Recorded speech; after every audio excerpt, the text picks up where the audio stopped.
Bueno, pues vamos a iniciar esta conferencia que es la última de este año, que mañana es sábado, domingo 1 nos vamos a volver a encontrar el lunes 2. Y en esta ocasión, pues contamos con la presencia de la jefa de gobierno, Claudia Sheinbaum. Nos da mucho gusto que estén aquí con nosotros. Lo mismo el gobernador constitucional del Estado de México, Alfredo del Mazo, y nos acompaña también Jorge Nuño, secretario de Infraestructura, Comunicaciones y Transportes, porque vamos a exponer lo relacionado con el avance en el tren Toluca, Ciudad de México. Es una obra que se inició en el sexenio anterior, hicimos el compromiso de terminarla. Es una construcción compleja, pero se ha ido avanzando y queremos que se sepa cuál es el avance, cómo vamos y cuándo, que es lo más importante, vamos a inaugurar este tren. Les adelanto que queremos que inicie la operación de este tren México-Toluca en diciembre del año próximo. Es decir, en un año vamos a estar subiéndonos a ese tren, el de Toluca, Ciudad de México. Entonces, nos da pues mucho gusto que estén aquí, los tres, sobre todo las dos principales autoridades, la del Estado de México y la de la Ciudad de México. Nos da mucho gusto terminar así este año. Y el secretario de Comunicaciones y Transportes. También yo quiero pasarles al final unas gráficas de cómo concluimos en lo económico y en materia de seguridad, cómo terminamos el año, cómo vamos en el país, para hacer una evaluación. Entonces, ustedes tienen la palabra, nosotros adelante. Los tres van a intervenir. Sí. Gracias, buenos días, presidente. Buenos días a todos. Bien, en esta ocasión vamos a presentar los avances que tenemos del tren interurbano México-Toluca, que como ustedes saben es un proyecto que estaba pendiente de concluirse y que con decisión de esta administración hemos planeado concluirlo hacia finales de este año. El tren interurbano México-Toluca cuenta con 84 kilómetros de longitud y fue dividido en 5 tramos o paquetes para su ejecución. Desde su inicio, la construcción de la obra está a cargo del Gobierno de México y para su ejecución se dividió de la siguiente manera. Los tramos 2, 4 y 5 o paquetes están a cargo de la Secretaría de Infraestructura, Comunicaciones y Transportes, y el tramo 3, que corresponde al tramo de la Ciudad de México, está en construcción por parte del Gobierno de la Ciudad de México. El financiamiento de la obra fue de 100% federal. En la siguiente lámina, la obra civil de los tramos 1, 2 y 5 ya está concluida a la fecha, con lo que ya se tienen 41 de los 58 kilómetros del proyecto. Por otra parte, correspondiente al tramo 4, la doble vía y las catenarias de los 41 kilómetros están también terminadas. Las obras electromecánicas se tienen al 100% de avance en el tramo 1, que va de Sinacantepec a Lerma, de 36 kilómetros y 80% del bitúnel de 5 kilómetros. La primera subestación de tracción está concluida y ya operando normalmente, y la segunda subestación, que es de respaldo, se encuentra al 90% de avance. Por lo que respecta al material rodante, se cuenta ya con la totalidad de los 30 trenes eléctricos, mismos que están en proceso de acondicionamiento para iniciar con pruebas en el segundo trimestre del 2023. El centro de control, que es el corazón del proyecto, también está terminado y equipado y listo para entrar en operación una vez que ya se concluyan las pruebas que están especificadas para ello. En la siguiente lámina están las pruebas preoperativas de los tramos 1 y 5, que el 1 es de Sinacantepec a Lerma y el 5 es el Talleres y Cocheras. Se encuentran ya en su primera fase, dentro de las cuales se ha concluido con los protocolos de pruebas de la subestación de tracción, la energización de la catenaria, el funcionamiento de los aparatos de vía y la operación de los dispositivos de señalización de los talleres y naves de depósito.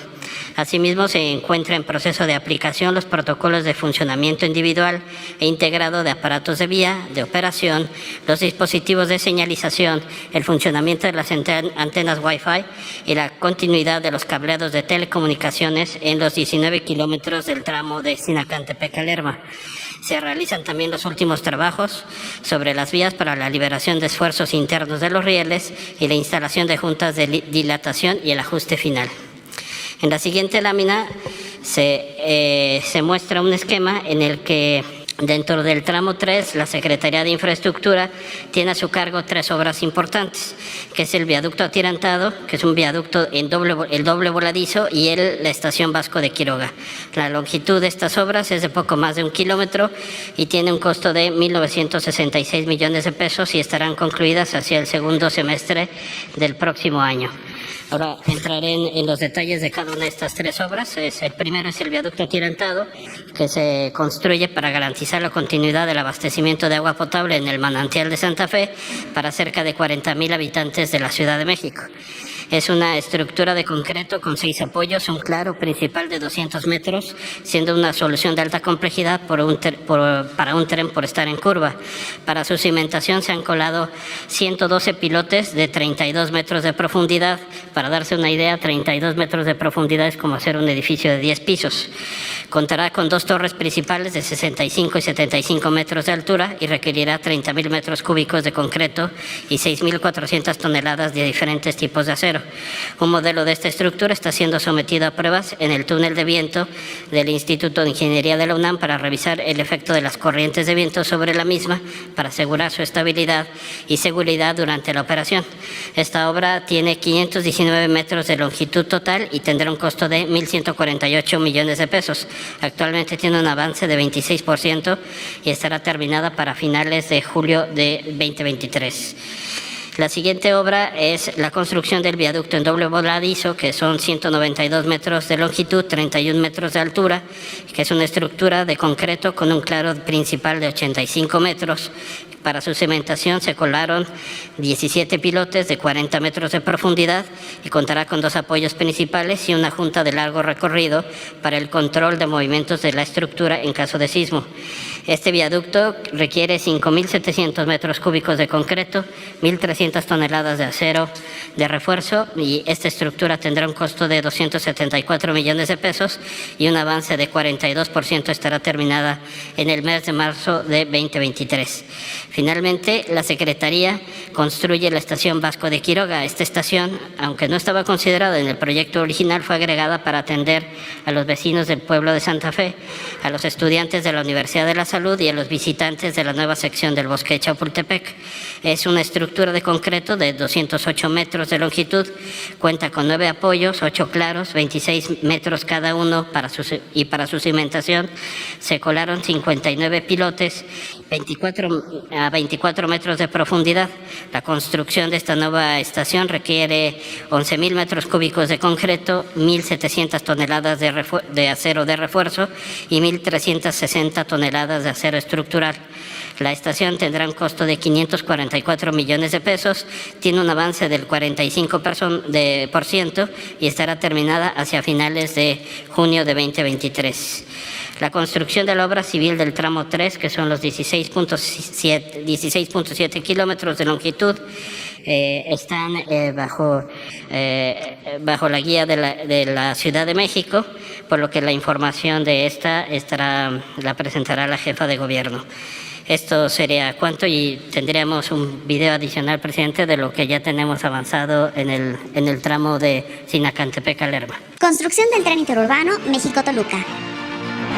Talleres y cocheras. En los talleres y cocheras la obra civil se encuentra al 100%. El centro de control se encuentra terminado y en fase de pruebas, así como las cabinas del torno rodero, pintura y lavado de trenes. Tramo 1. Las 4 estaciones que se encuentran en el Valle de Toluca están terminadas. En este tramo, en el municipio de Lerma, se construyó una estructura metálica en forma de arco de 100 metros de largo y 800 toneladas de peso para librar el cruce con la vía férrea México-Lázaro Cárdenas. Viaductos. En el primer tramo de 36 kilómetros está construido sobre viaducto elevado en un 86% y 5 kilómetros en terracerías. El viaducto 4 fue construido con sistema de autosimbra. Es el de mayor altura de todo el proyecto y tiene una longitud de 1.6 kilómetros. Bitúnel. Bajo la Sierra de las Cruces se construyeron 2 túneles de 4.7 kilómetros de 7.5 metros de diámetro interior. Cuenta con la obra civil, vía y catenaria terminados y se encuentra en proceso de equipamiento en las galerías técnicas y el sistema de ventilación. Tramo 3 SICT. En el viaducto atirantado se erigirán 6 apoyos con 2 torres principales de 65 y 75 metros de altura. Se han construido 214 pilas, 4 zapatas y se continúa el avance con los trepados de columnas. En el viaducto doble voladizo se instalan los carros de avance con los que se construirán las dovelas. En la estación Vasco de Quiroga se concluyeron los 8 tableros que componen la estructura principal. Se trabaja en el armado de la columna del siguiente apoyo para la conexión con las obras de la Ciudad de México. El gobierno de la Ciudad de México trabaja en el tramo 3 de 16.7 kilómetros para completar el trayecto del tren interurbano México-Toluca. Secretaría de Infraestructura, Comunicaciones y Transportes.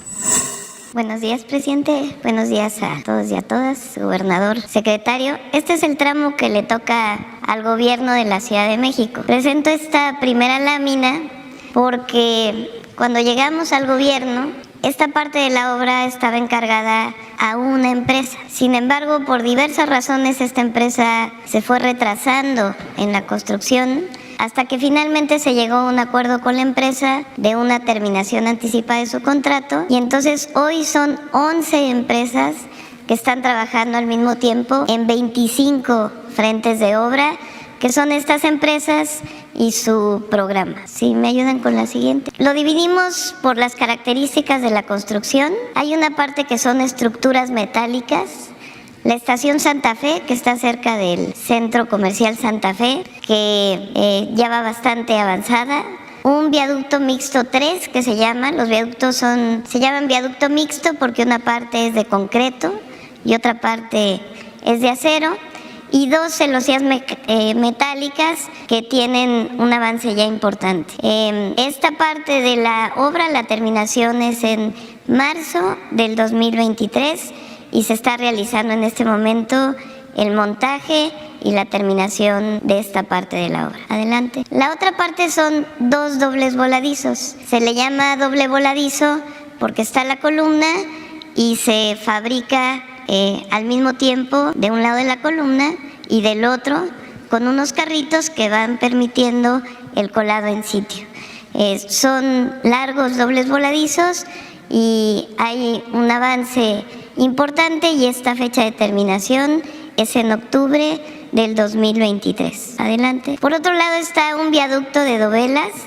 Este es un viaducto que tiene un proceso de construcción distinto. Estas son las dovelas que están aquí en la fotografía y tiene una lanzadora que tardó mucho tiempo en colocarse, pero ya en este momento está muy avanzada. Comienzan ya en febrero del próximo año a colocarse estas dovelas y ya también pues tiene un avance del 56%. Adelante. En general, para que tengan una idea, nos quedan por fabricar los elementos prefabricados 57 de 576, 92 por montar de 576. De las columnas prefabricadas solamente faltan 14 de 228 y el montaje de estas columnas solamente faltan 32 de 228 y termina en mayo del 2023. Adelante. Y finalmente, a dónde llega. Lo que corresponde al tramo 3 es de Ocoyoacac a la estación Observatorio del metro. En la estación Observatorio va a ser la llegada del tren interurbano. Ahí también va a ser la llegada de la ampliación de la línea 12. Está la línea 1 y posteriormente, en algún momento, si se requiere para otras administraciones, la llegada de la línea 9 del metro. Entonces, la estación Observatorio tiene su complejidad porque tiene que tener conectividad la línea 1 del metro, la línea 12 que tiene su extensión y el tren interurbano. Entonces no solamente es la estación, sino la comunicación del metro con el interurbano. Esta parte, que es la parte final de la obra, tiene un avance del 59%. Y esta es la parte que se terminaría hasta noviembre del 2023 y vamos a ir entregando con tramos a la Secretaría de Infraestructura, Comunicaciones y Transportes para que se coloque la vía y se vaya avanzando en el proyecto electromecánico. Esa es la parte que nos corresponde, presidente.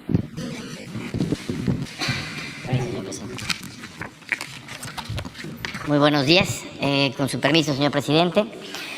Traigo algunas láminas para mostrar algunos datos adicionales a la parte de la obra, sino más bien relacionados a lo que implica pues el mejorar la movilidad, los tiempos de traslado, el crecimiento urbano hacia las dos zonas, el Valle de Toluca y el Valle de México, y lo importante que es que pues este sistema de transporte va a unir de mejor manera, de manera más eficiente, ambos valles, la zona metropolitana del Valle de Toluca con la zona metropolitana del Valle de México en esta zona poniente. Aquí son algunos datos generales, nada más un poco recordando, ya algunos los mencionó el secretario Nuño. El tiempo de recorrido, que son 39 minutos, es un ahorro importante. Normalmente podría tomar de Sinacantepec a pues Observatorio un poco más de 2 horas, entre 2 horas, 2 horas y cuarto. Entonces, un ahorro muy importante de tiempo. Los 57.8 kilómetros de longitud. De esta longitud, más del 60%, son 63% del tramo, se encuentra en el Estado de México. Y en esta parte tenemos 4 estaciones, que es la de Sinacantepec, la de Tecnológico, Pino Suárez y Lerma, que son las 4 estaciones que están en el Estado de México. Más o menos se estima que podría estar pues transportando a 200,000, más de 200,000 pasajeros diarios, y bueno, pues esto ayuda a mucha gente a venir de la zona, sobre todo de esta zona del Valle de Toluca al Valle de México. Vamos a la siguiente para mostrar aquí la zona de influencia. Aquí están los 6 municipios por donde pasa el tren interurbano México-Toluca, empezando por Sinacantepec, luego Toluca, Metepec, San Mateotenco, Lerma y Ocoyoacac. En esta zona, en estos 6 municipios del Estado de México, se concentra alrededor de 1.600.000 habitantes, 1.700.000. Y la densidad poblacional de esta zona es una densidad baja, lo cual implica o nos permite que tenga un crecimiento para también darle cabida al crecimiento que está teniendo esa zona de la Ciudad de México. Es decir, con un crecimiento ordenado puede venir hacia estos municipios el desarrollo de esta zona del valle. ¿Qué beneficios en la siguiente, por favor? Muchas gracias. ¿Qué beneficios tenemos? Bueno, tenemos uno en la parte de movilidad, porque disminuye los tiempos de traslado, mejora la movilidad, lo hace más eficiente. Tenemos el reordenamiento urbano, es decir, que haya un plan de crecimiento ordenado para toda esa zona, para estos 6 municipios en el caso del Estado de México, que tengan pues muy bien delimitadas sus zonas de crecimiento. La preservación ecológica también, para que la parte ecológica que tiene en toda esta zona de la Sierra de las Cruces tengamos un manejo responsable de esta zona ecológica, y la eficiencia de los viajes, con viajes disminuyendo los accidentes en la autopista, pudiendo tener viajes más seguros a lo largo del tren. Vamos a la primera, a la que sigue, gracias, es la movilidad. Bueno, aquí hablábamos del tiempo, de 39, vamos de más de 2 horas a 39 minutos, es decir, es una disminución muy importante del tiempo de traslado, esto nos permite que aumentemos el número de pasajeros que vienen a la Ciudad de México de manera más eficiente. Se calcula que más o menos 700,000 personas se movilizan diariamente entre ambas zonas, entre esta región del Estado de México y esta zona poniente de la Ciudad de México. Tenemos también el ordenamiento del transporte, porque esto nos va a permitir ordenar las rutas de transporte que van a alimentar el tren interurbano. Son 12 nuevos corredores para alimentar el tren interurbano. Luego pasamos a la siguiente, que es el ordenamiento urbano.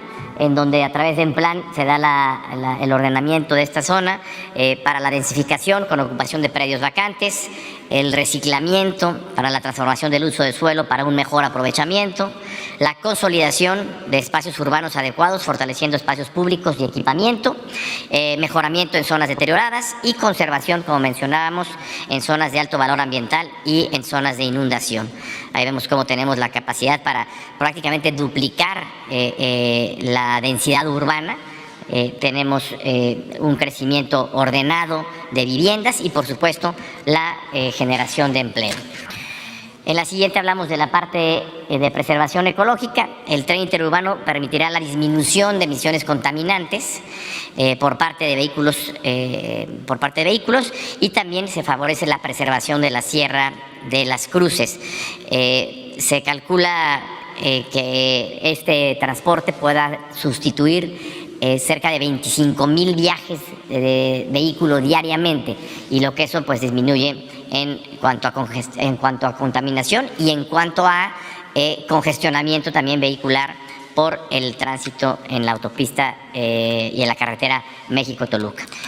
Y en la parte de seguridad, por supuesto, pues el transporte masivo puede siempre ser un transporte más seguro. El transporte masivo nos permite tener recorridos más largos, un menor número de estaciones, es un transporte eficiente, amigable con el medio ambiente, y por otro lado disminuye también el número de vehículos que están en ambas autopistas, lo cual disminuye también el número de accidentes viales. En la parte de la obra, como ya se mencionó acá, prácticamente la obra que está llevándose a cabo en el territorio del Estado de México está prácticamente concluida y pues con el ánimo de que este proyecto pueda estar, como lo mencionaba el señor presidente, en operación para finales del año que entra. Yo resaltaría dos temas muy importantes. Uno es que acerca a los dos valles, la zona de Toluca, el Valle de Toluca con el Valle de México, disminuye los tiempos de traslado y además que nos permite un crecimiento urbano muy ordenado en ambas zonas, sobre todo en lo que es pues la zona del Estado de México. Para este crecimiento que tiene la ciudad lo hacemos de manera ordenada a lo largo de este corredor y de los 6 municipios que abarca el Estado de México. ¿Sería cuánto? Gracias, señor presidente. Pues esto es, vamos a contestar preguntas y vamos a dar a conocer las gráficas sobre la situación económica social. ¿Qué prefieren? ¿Que empecemos con las preguntas y luego las gráficas o de una vez las gráficas? Las gráficas, vámonos. Entonces empezamos. Es pues un resumen para el conocimiento de todos los mexicanos, mujeres y hombres, de cómo estamos en general. Hay otra información que no se da a conocer, pero que pues esto nos da una idea de cómo estamos. Esto tiene que ver con el empleo, con la economía formal, porque existe lo que se conoce como economía informal, que no es más que la gente que se busca la vida de manera independiente, ¿no? Estos son los trabajadores inscritos en el Seguro Social y este ha sido el comportamiento en los últimos años desde que se llegó al gobierno. Esta disminución, traíamos 21,650,000. Esta disminución a 21,462,000 es porque en este mes de diciembre todavía hay despidos de trabajadores que se contratan de manera eventual para que no les consideren sus prestaciones, su antigüedad. Se hizo una reforma para terminar con el outsourcing, la subcontratación. Se avanzó mucho, ahora es menos esta disminución de diciembre, sin embargo son 300,000. En todo el año llegamos a crear 1 millón de nuevos empleos y hay que restarles estos 300,000, quedarían alrededor de 700,000. Ya para enero vuelven otra vez a contratarlos. De todas maneras, es el mayor número de empleos desde que se tiene información registrada oficialmente. Las tasas de desempleo son de las más bajas en el país. Este es un buen dato. La segunda, este es el promedio de ingresos de los trabajadores inscritos en el Seguro Social. De los un poco más de 21 millones de trabajadores, el promedio es de 14,768 pesos mensuales. Promedio, también lo más alto que ha habido. Adelante. Esta es la variación del tipo de cambio. ¿Cómo está el peso con relación al dólar? Esto es excepcional, único. No se veía en 50 años. En los últimos tiempos, el franco suizo nada más está arriba, pero la segunda moneda más apreciada con relación al dólar es el peso. Y para tener una idea del comportamiento en sexenios anteriores, esa es la devaluación en el caso del presidente Miguel de la Madrid, del finado presidente Miguel de la Madrid, pues son como 1.600%. Fue una gran devaluación. Con el presidente Salinas, 35,6%. Con el presidente Ernesto Zedillo, 185% de devaluación. Con Vicente Fox, 19,3% de devaluación. Con Felipe Calderón, 12,8% de devaluación. Con el licenciado Peña Nieto, 60% de devaluación. Y nosotros tenemos una apreciación. No se ha devaluado el peso, al contrario, se ha fortalecido en 4,6%. Seguimos. Esto es muy importante. Esto nos ha ayudado muchísimo y sobre todo en los momentos más difíciles de la pandemia. Nuestros paisanos, las remesas, cómo han venido creciendo. En el 21, 51.586 millones de dólares. 53.125 millones de dólares en el 22. Y la proyección que tenemos, 53.125 con nuestra proyección hasta noviembre. Pero pensamos que vamos a estar muy cerca de los 60.000 millones de dólares. Esta es la principal fuente de ingresos que tiene nuestro país. Y esto llega a 10 millones de familias mexicanas y es en todo el territorio, hasta en las comunidades más apartadas. Es un promedio como de 7,000 pesos, 7,000 pesos por familia mensual. Muchas gracias a nuestros paisanos por este gran apoyo. Porque con estos apoyos que van abajo y con los programas de bienestar que también significan inyectar recursos para mejorar a la gente pobre, pudimos evitar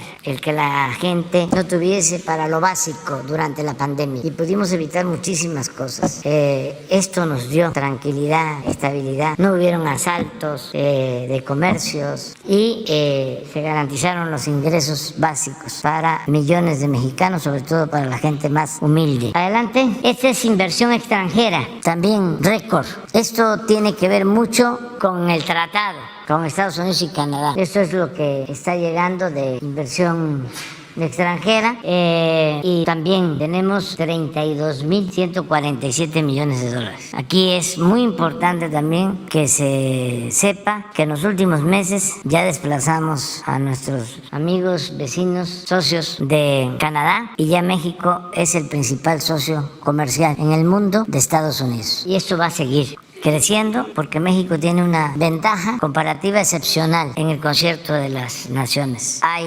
estabilidad política, trabajadores de los mejores del mundo, cercanía al mercado más grande del mundo y el tratado para que puedan llegar inversiones, instalarse empresas y muchas otras ventajas. Pero yo destacaría mucho la calidad de la fuerza de trabajo de México, los obreros, los técnicos, los profesionales. Entonces esto va a seguir creciendo, tanto esta inversión extranjera como la inversión pública, que también no traemos la información, pero es de las mayores de los últimos años. La inversión pública nunca en los últimos tiempos se había invertido tanto en grandes obras de infraestructura. Llámese aeropuertos, trenes, carreteras, distritos de riego, presas. Entonces todo eso significa empleos, significa crecimiento económico. Adelante. Esta es la forma como hemos venido creciendo. Nos caímos por la pandemia, nos levantamos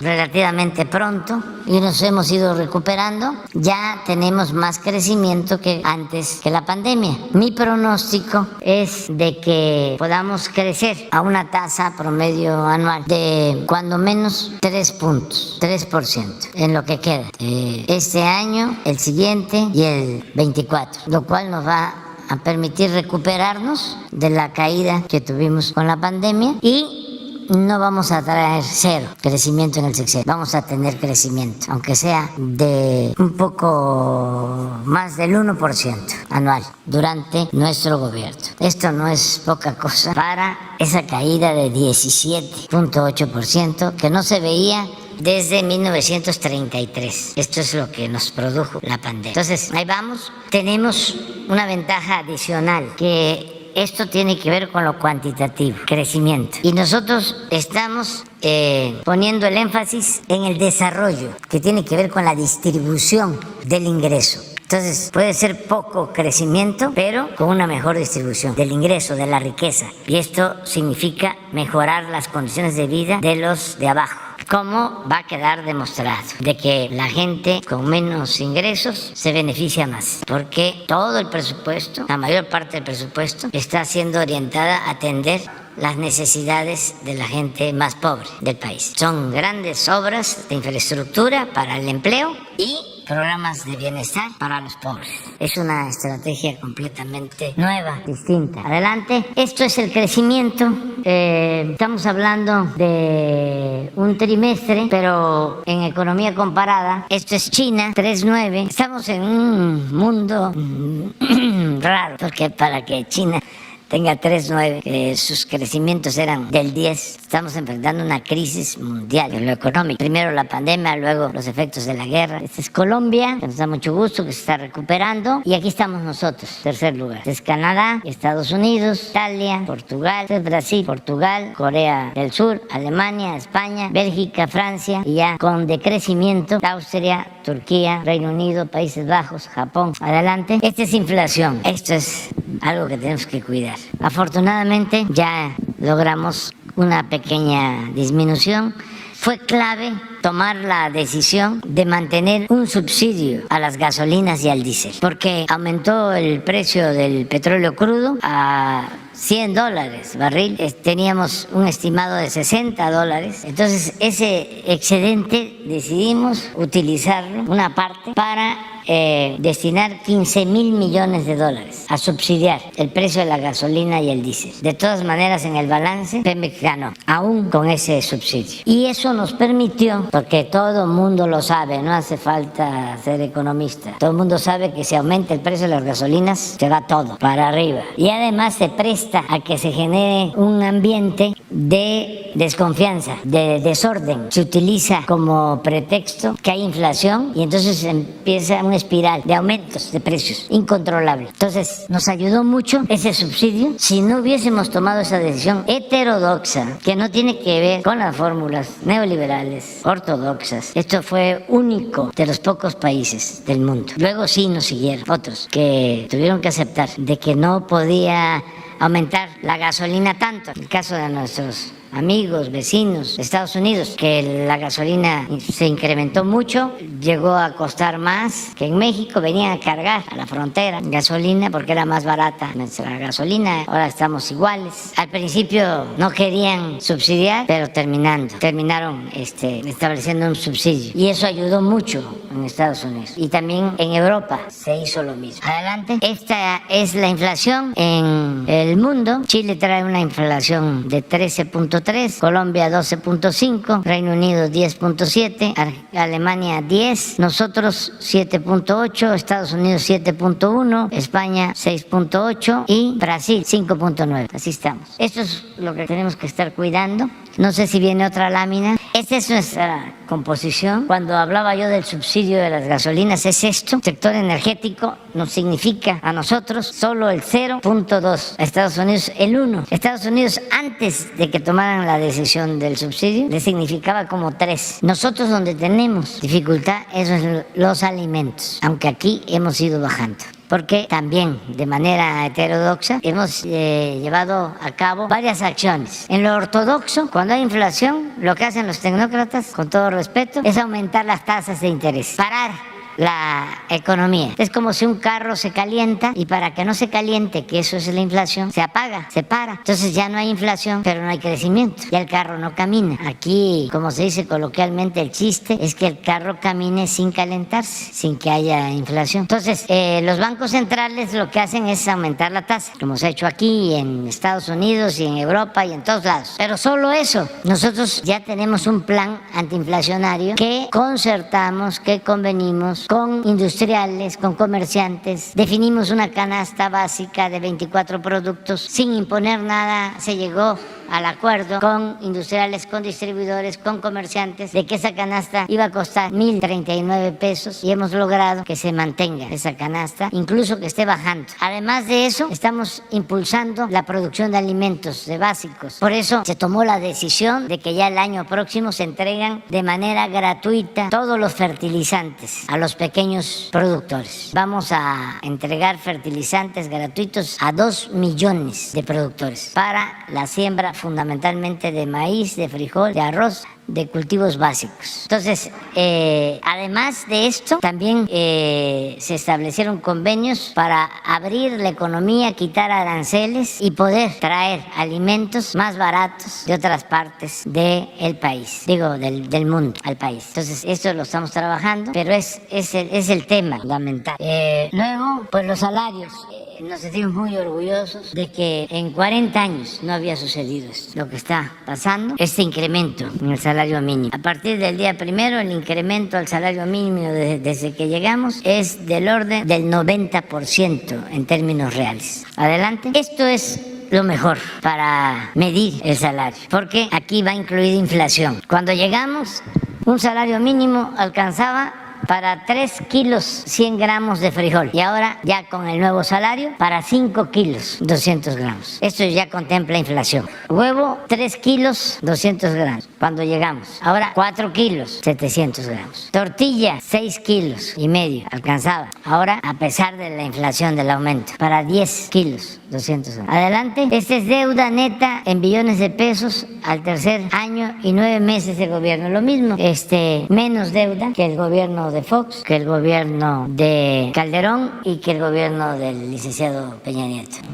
No hemos contratado deuda adicional. Esto tiene que ver con la caída en el Producto Interno Bruto y en el pago de servicios de deuda que tenemos que hacer, de la deuda que heredamos. Pero de todas maneras, ahí está el resultado. En el comportamiento de la bolsa, esto tiene que ver con la economía en general, sobre todo con el mundo financiero. No les ha ido mal a los inversionistas, a los empresarios de México. Es un incremento en el índice de 19%, más que el incremento en la bolsa de Estados Unidos desde que llegamos. Adelante. Estas son las reservas del Banco de México, también arriba 200,000 millones de dólares, un incremento del 14.6% desde que llegamos. Adelante. Estos son los precios del petróleo crudo. Como les decía, llegaron a estar a $100 el barril, ya bajó, está en $68 la mezcla mexicana de petróleo crudo. Adelante. Esto es muy importante. Este es el precio de la gasolina magna en el tiempo que llevamos. Con Felipe Calderón, un aumento de 22%. Con el presidente Peña, 42% de aumento y nosotros 6.8 menos en el tiempo que llevamos. La Premium, lo mismo, con Felipe Calderón, 5.7, 46% con el licenciado Peña y menos 4.5 con nosotros. O sea, que hemos cumplido el compromiso que hicimos de que no iba a aumentar en términos reales el precio de los combustibles. Y este es diésel, un incremento de 49.9 con Felipe Calderón, con el presidente Peña 48.6 y nosotros una disminución de 6.2%. Este es el gas LP por cilindro, una disminución con Felipe Calderón de 1.5%, un incremento con el licenciado Peña Nieto de 28.9 y una disminución con nosotros de 10.2%. Estos son delitos del Fuero Federal. Desde que llegamos, una disminución de 30.1%. Delitos del Fuero Federal. Estos son homicidios en el tiempo que llevamos, comparado con los tiempos de los anteriores gobiernos. Con Salinas de Gortari, 9.2 de aumento. Con Zedillo, 31.2 de disminución. Con Vicente Fox, 1.6 de aumento, con Felipe Calderón 192.8% de aumento, con Eliseo Peña Nieto 59% de aumento y nosotros tenemos una disminución de 10.6%. ¿Seguimos? Esto es también homicidios a partir del julio del 18, que fue el más alto, con el presidente Peña, a noviembre del 22. Ahí sí el porcentaje es mayor. Pero lo importante, y lo explicaba yo ayer antier, es que iba hacia arriba, se contuvo y ya vamos hacia abajo. Secuestro, es notorio la disminución, aunque se trata de cifra negra, o sea que aquí sí hay cifra negra. No es el caso de los homicidios. Aquí sí, no todos los secuestros se denuncian, pero de todas maneras de los denunciados, casi 70% menos. Adelante. El robo en general, 20% menos. Robo de vehículo, este sí se denuncia, aquí no hay cifra negra, 40.5 menos. Adelante. Bueno, vámonos aquí. Tú, una compañera, 2, 3, 4, una compañera, 5. Claro, tú quedaste, sí. Tú empiezas, ¿no? Sí, y luego tú. Sí. Gracias, presidente. Buenos días. Judith Sánchez Reyes, de La Verdad Noticias. Tomando en cuenta que el primer ministro de Canadá, Justin Trudeau, ya confirmó su arribo a México vía el aeropuerto Felipe Ángeles, preguntarle cómo se va a dar este trazo de ruta para su traslado a la Ciudad de México, si este será vía terrestre, vía aérea, qué se ha pensado al respecto. Y también preguntarle si en los días en los que se llevará a cabo justamente la cumbre de líderes de América del Norte habrá conferencia matutina. ¿Cómo será la logística? No sé si nos pudiera usted compartir algunos detalles y si también ya el gobierno de Estados Unidos aceptó la recomendación que usted le hizo al presidente Biden para que también haga uso del AIFA. Bueno, pues sí se sabe que el primer ministro Trudeau va a arribar, el avión que lo traslada de Canadá va a llegar al aeropuerto Felipe Ángeles. Ya cómo lo van a trasladar hacia la ciudad, hacia el palacio, el programa, ya no sabemos, o sea, eso lo están viendo los de logística de Canadá. En el caso de Estados Unidos, lo mismo, ellos estaban viendo si aterrizaba el avión del presidente Biden en el aeropuerto de la ciudad o en el Felipe Ángeles. Nosotros les pedimos que fuese en el Felipe Ángeles. También, si no lo hacen y aterriza en el aeropuerto de la Ciudad de México, es lo mismo. Nosotros solo le hicimos la observación de que nuestros opositores, los conservadores, pues iban a utilizar eso para decir que no era confiable el aeropuerto Felipe Ángeles, que ni el presidente Biden había aceptado bajar ahí. Cuando están argumentando los de seguridad, servicio secreto, más que nada otro tipo de razones. De todas maneras, lo que ellos decidan todavía van a resolverlo, creo que el lunes o el martes, en el caso del presidente Biden. Y si no, pues ya van a tener ahí nota, los del Reforma y los del Universal, y Dolia Esteves. y otros más. ¿Va a haber conferencias matutinas? No sé, vamos a ver cómo va a quedar el programa. En general son reuniones bilaterales, la primera con el presidente Biden, es decir, lo recibimos, conversamos, nos reunimos conjuntamente, representantes del gobierno de Estados Unidos y de México. Al día siguiente es una cumbre, son los 3 países, los 3 jefes de Estado, y el tercer día es una bilateral con Canadá. Así está contemplado, básicamente. No hay más detalles. Sí estamos elaborando ya documentos y en su momento vamos a hablar con ustedes. No sabemos qué va a pasar con la mañanera. Es el lunes, el martes y el miércoles. Les vamos a informar la semana que viene, porque esta visita es 9, 10 y 11, ¿no? Es lunes, martes y miércoles. De lunes próximo en 8 días. ¿Se cerrará el centro, el Zócalo capitalino, las inmediaciones a Palacio Nacional? No sé, eso es el Estado. No, ya no hay Estado Mayor, se llama la ayudantía de nosotros y el servicio secreto, pero a mí me gustaría que la ceremonia de recepción fuese igual que la que se lleva a cabo con el protocolo, con todos los gobiernos que nos han visitado, pero tendríamos que verlo también.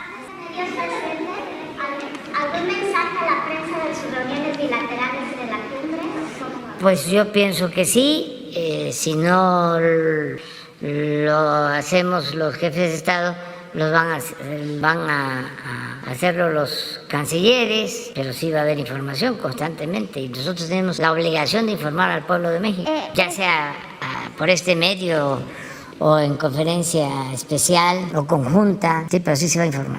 Presidente, quiero plantearle 3 casos que se dieron en 3 entidades diferentes, tienen víctimas diferentes, pero coinciden en el papel de las instancias que deben procurar justicia en el país, en este caso las fiscalías estatales.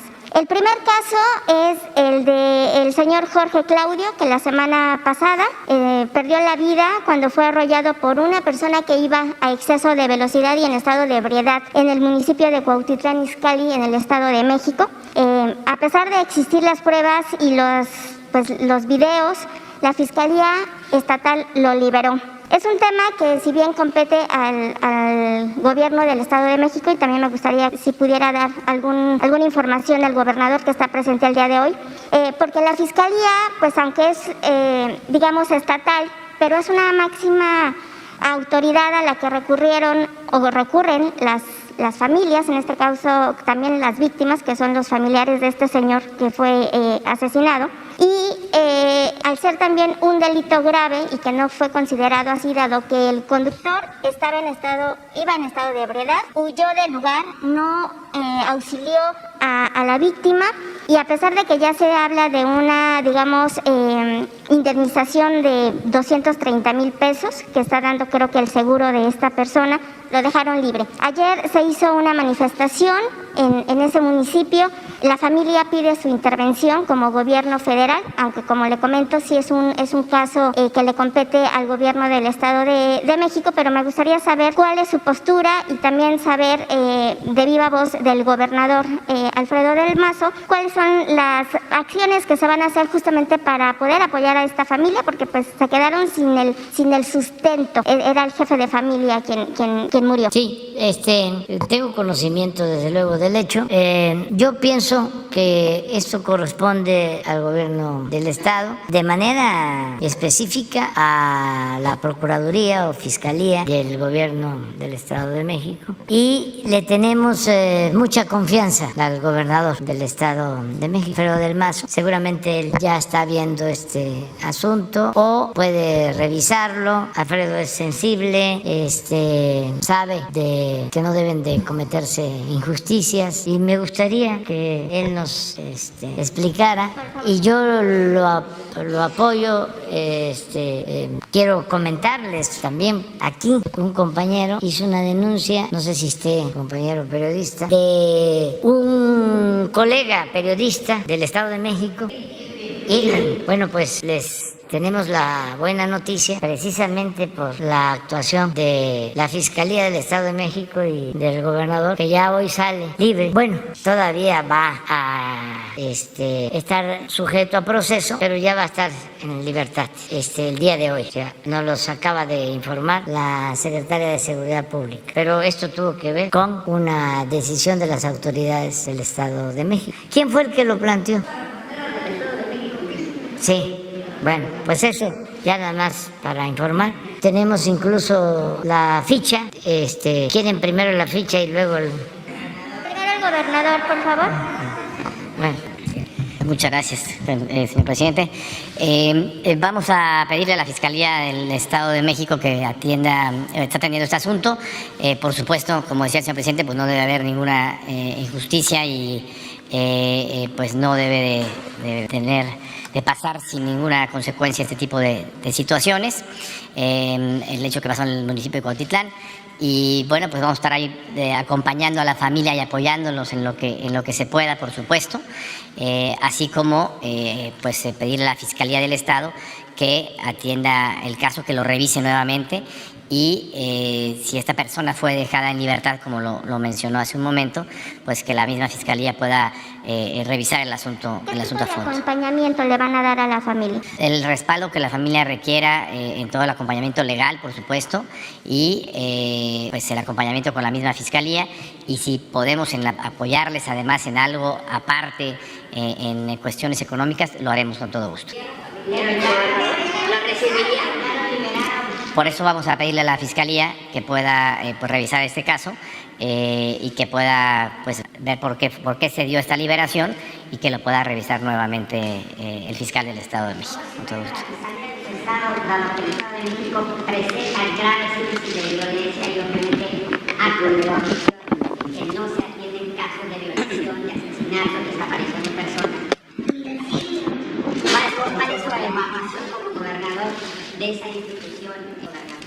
Bueno, separando los casos, yo quisiera mencionar más bien en cuanto a la incidencia delictiva en el caso del Estado de México, así como el presidente presentó hace un momento algunas láminas con la información de lo que ha venido sucediendo a lo largo de estos años.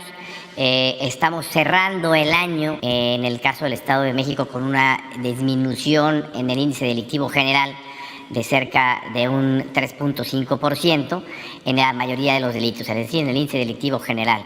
Hemos tenido avances importantes en lo que es el robo al transporte público, el robo a casa habitación, el robo a cuentaviente, secuestro, y todavía tenemos retos importantes, como lo es el caso de la extorsión, por ejemplo, y por supuesto los casos más lamentables que son los de feminicidios, en donde, como hemos compartido y lo hemos hecho también ya en estas reuniones, hay una serie de acciones que se han llevado a cabo pues para atender de manera preventiva los casos de feminicidio, por supuesto darle seguimiento a estos asuntos, y algo que comparto, también ya lo hemos estado expresando, estamos trabajando en una iniciativa para que de forma preventiva a nivel educativo se pueda ir generando una mayor conciencia de respeto hacia las mujeres, con una nueva materia de igualdad de género que implementamos pues a lo largo de estos últimos 3 meses. Se está implementando en todas las escuelas a nivel preescolar, primaria, secundaria y preparatoria, públicas y privadas en el Estado de México, una materia de igualdad de género que se llevará a cabo 1 hora a la semana de manera obligatoria para poder propiciar e impulsar una cultura de respeto hacia las mujeres, de igualdad de oportunidades, un ambiente de cultura de paz dentro de las escuelas, y que esto nos ayude a atacar de raíz pues este gran reto que tenemos pues en nuestro estado y por supuesto a nivel nacional. Verás que fue la responsable del Ministerio Público que liberó a este conductor del Mini Cooper que asesinó prácticamente a la persona que vendía tamales, y lo dejó en libertad con el pago de una fianza de 230,000 pesos. Gobernador, una vida en México cuesta 230,000 pesos.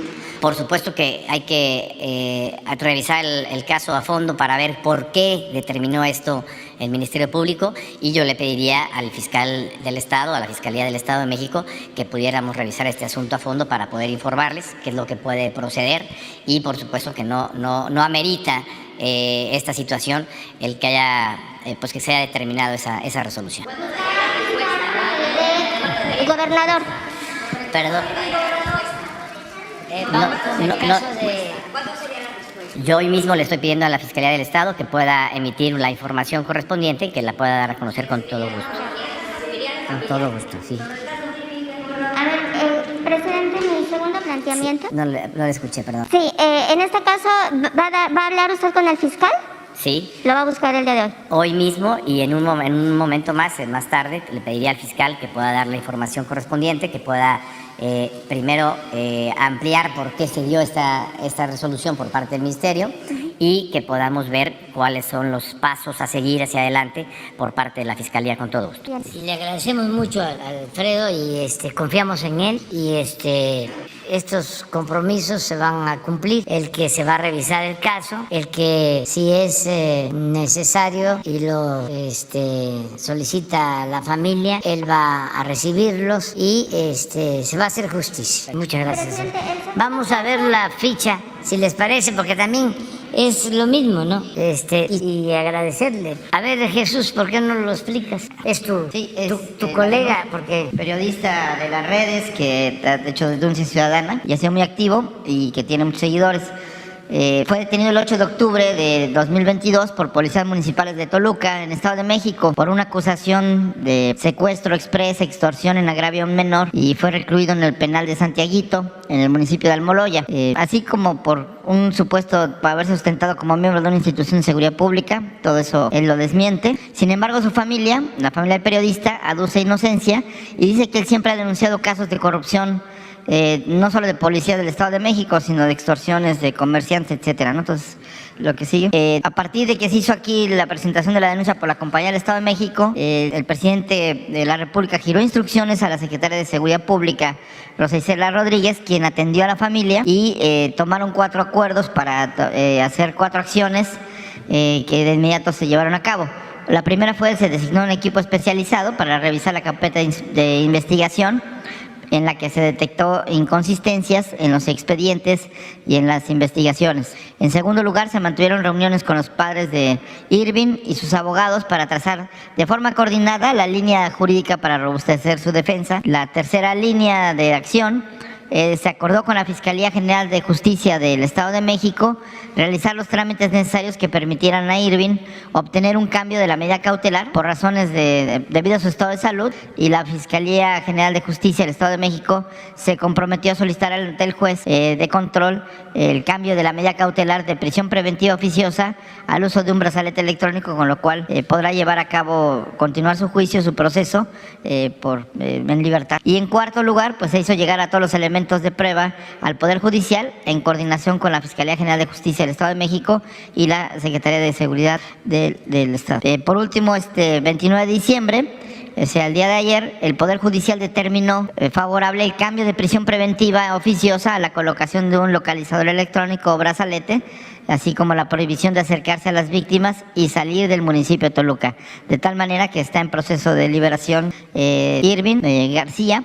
Y bueno, la Secretaría de Seguridad Pública dará seguimiento al proceso y de que Irving se encuentre en su domicilio con sus padres, a donde será trasladado, y pues él tiene que ir a los juicios, a las audiencias, y lo hará con el brazalete electrónico. Entonces es lo que el estado en que guarda el caso de Irving, y bueno, pues se tomó en cuenta lo que el presidente señaló. Bueno, pues Sí, eso es. presidente, en el segundo caso que le quiero plantear es que igual la semana pasada Cecilia Flores, madre buscadora de Sonora, compartió un mensaje en redes dirigido a usted pidiéndole... ¿Cómo? No te... Cecilia Flores, una madre buscadora de Sonora, Sí. la semana pasada subió un video dirigido a usted para pedirle protección del Estado y pueda seguir haciendo pues la búsqueda de sus hijos desaparecidos. Incluso nos decía que el mes pasado vino a la Ciudad de México a interponer una denuncia en la Fiscalía General porque hay un grupo del crimen organizado que ofrece 50,000 pesos por asesinarla. Ella ha estado sufriendo amenazas desde hace un año. En Sonora pues ha hecho las denuncias correspondientes y no ha habido respuesta al respecto. De hecho, pues también ya en la desesperación de esta situación, también grabó un mensaje al cártel que supuestamente secuestró a uno de sus hijos para pedirle que le den el paradero de este joven. Entonces, comentarle si usted vio este mensaje que está en Twitter desde la semana pasada y cuál sería su postura al respecto. La Fiscalía y la Secretaría de Gobernación, que digamos serían las instancias que pudieran brindarle este apoyo, pues no han actuado quizá con la rapidez que el caso lo amerite, pero conocer cuál sería su postura en este sentido. Ya están atendiendo el caso el subsecretario Alejandro Encinas. De tiempo atrás tienen relación con la señora, y le vamos a pedir de manera respetuosa al gobernador de Sonora, Alfonso Durazo, que a ver si es posible que hoy mismo establezca comunicación con ella para darle toda la protección que requiere. Eso es lo que puedo contestar. Aun cuando ya existe una relación con la Subsecretaría de Derechos Humanos, porque a mí me ha informado Alejandro Encinas sobre este caso, Sí, y él lo está viendo. Aquí lo que sucede es que ella efectivamente tiene protección, pero solamente en Sonora. Y ella hace la búsqueda en diversas fosas del país, y al salir de la entidad pues pierde esa seguridad. Es por eso que es la petición. Y finalmente, presidente, exponer nuevamente el caso de Alexander Martínez, a 2 años también de su asesinato en manos de un policía municipal en Acatlán de Pérez Figueroa, Oaxaca. En marzo pasado le había yo comentado que el Tribunal de Enjuiciamiento de la región Cuenca del Papaloapan, con sede en San Juan Bautista, Tuxtepec, ordenaron la liberación del imputado al considerar que no había elementos para probar su culpabilidad. Los padres y el hermano de Alexander pues, han tenido y han sido recibidos también por Gobernación, por el subsecretario de Seguridad.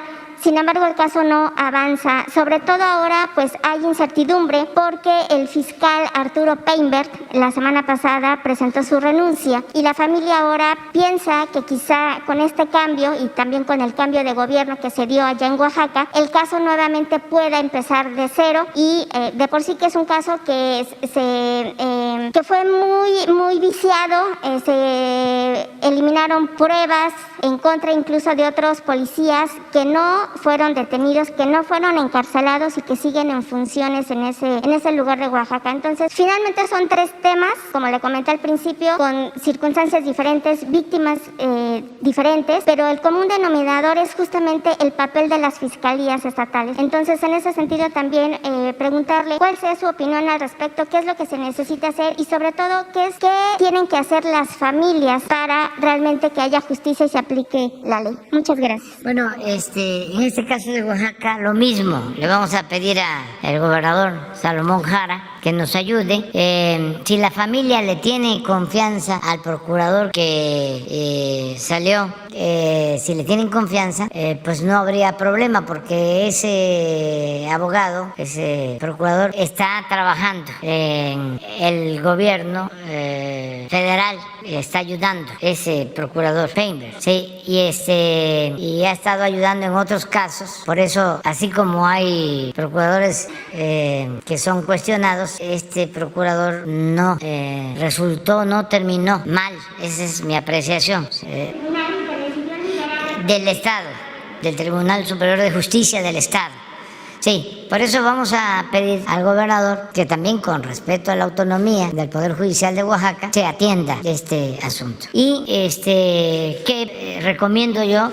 Bueno, que se denuncie, que si se considera que hay una injusticia, que se denuncie, que no se permite la corrupción, que no se permite la impunidad, que estamos luchando para purificar la vida pública, que no haya injusticias. Y por eso esta tribuna, este diálogo circular, que ayuda mucho, porque antes, imagínense si estos casos se ventilaban, no se daba a conocer nada. Entonces eso pues fomentaba la impunidad, la prepotencia. Se sentían absolutos, omnímodos, todopoderosos las autoridades. Ahora no, todos estamos expuestos y nos sometemos al escrutinio público. Si al presidente lo cuestionan todos los días, un día sí y el otro también, ¿por qué no a un ministerio público? ¿Por qué no a un juez? ¿Por qué no a otra autoridad? Entonces, sí hemos avanzado y depende mucho de que no actuemos como ciudadanos imaginarios, sino que actuemos como ciudadanos de verdad y que defendamos nuestros derechos y que la libertad no se implora, se conquista y hay que ser perseverante. Y la justicia tarda, pero llega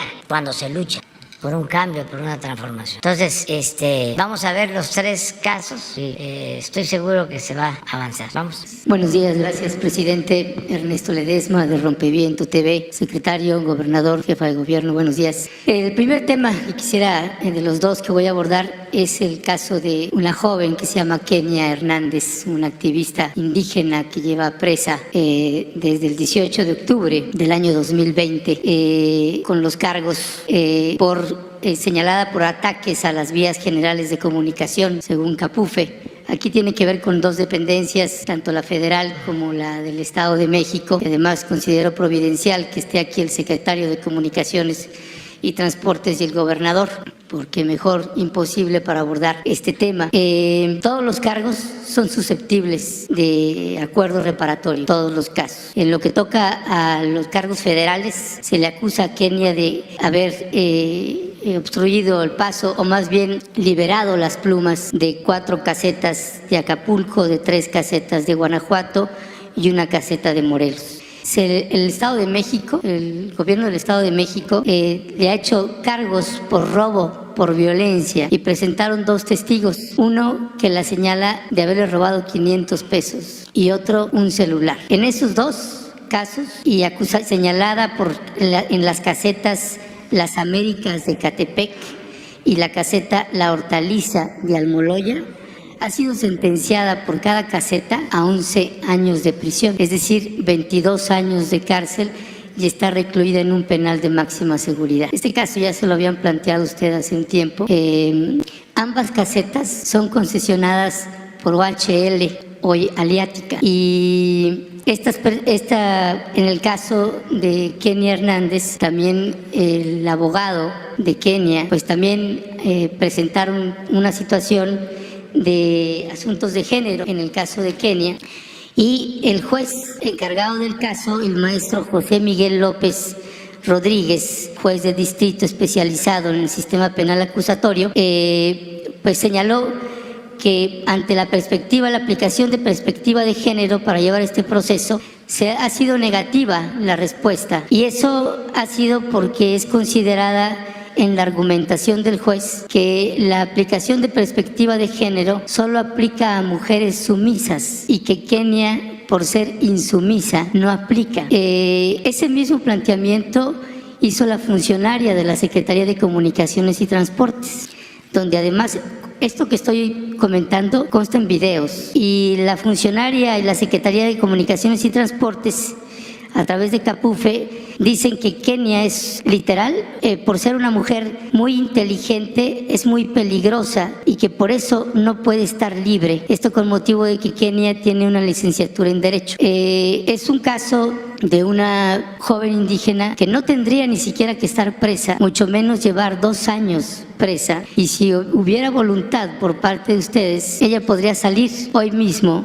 Y no solamente eso, hay un funcionario de Capufe que cuando se hizo la solicitud de hacer un acuerdo reparatorio, porque las comunidades indígenas se han juntado, varias comunidades y poblaciones, para pagar una indemnización por las casetas por haber levantado las plumas, y la Secretaría de Comunicaciones y Transportes se negó. La respuesta se hace de su conocimiento que no es voluntad de este organismo llegar a un mecanismo alternativo de solución de controversias.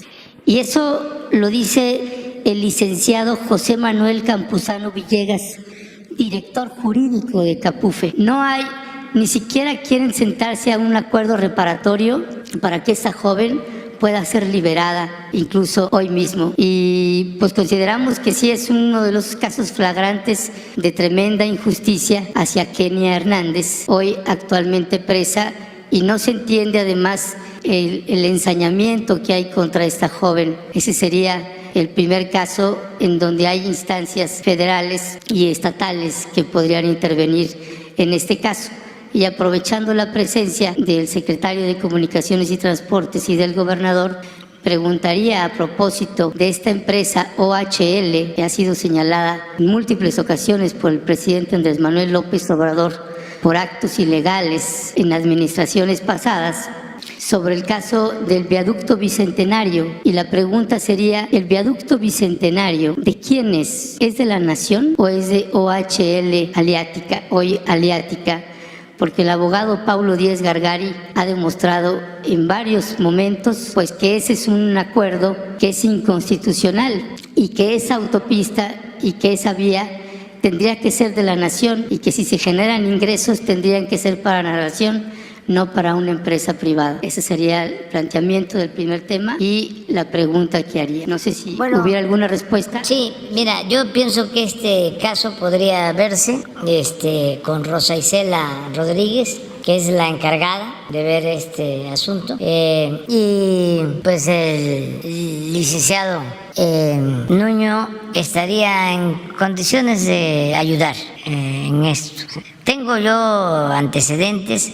Esto está vinculado a una práctica que existía, que era la toma de las casetas, y se llegó a la decisión que no podíamos permitir que se tomaran las casetas y que se cobrara porque ya era pues un modo operandi lucrativo, y que a lo mejor hasta lo llegué a plantear aquí, podría, aceptando sin conceder, que se aplicara en la época de la corrupción. Si robaban arriba, pues era un poco lo del huachicol. ¿Por qué no voy yo a robar si roban los de arriba? Pero nosotros no robamos. Entonces, y no queremos que nadie robe. Por eso es importante el que no haya corrupción y se tenga autoridad moral, para que todos actuemos con rectitud y haya pues un honesto proceder de todos. Porque en el caso del huachicol era eso.